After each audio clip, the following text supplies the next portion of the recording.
Hanap ako ng lagayan ng malunggay.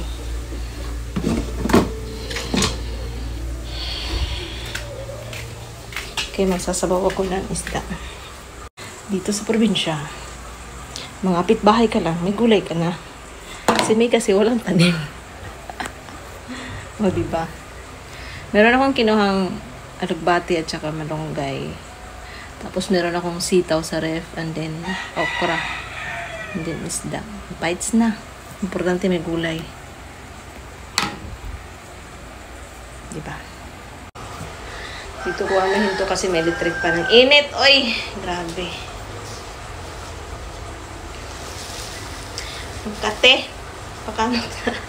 Ang kate ng ano ko. Ang kate ng kifi ko. Charot.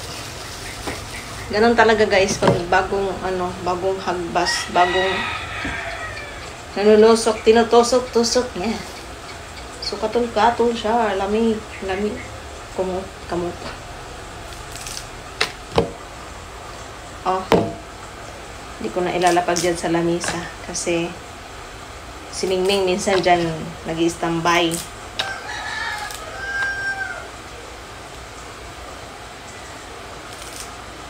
Dyan sa lamisa. Pag nandito ko lagi, dyan siya sa harapan ko.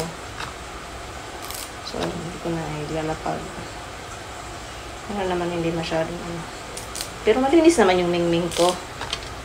Hindi ko naman siya pinapalabas. Ayoko siyang ipalabas kasi nga ang tawag yan, madudumihan siya. So dito lang. Pero grabe guys, no, yung lindol, yung sakuna talaga, yung mga katalagman ba, hindi mo talaga masasabi kung kailan mangyayari, patapusan mo na, kung kailan ka mamamatay. Charot. Diba? Hindi mo masasabi talaga ang buhay ng tao. Ganon.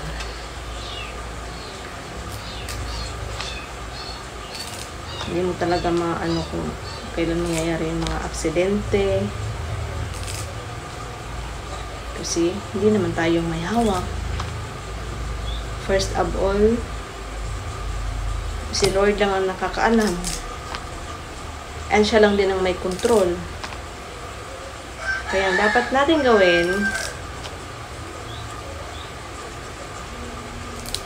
maging maayos ka lang. Wait lang. Ang ingay ng dalawa, oy.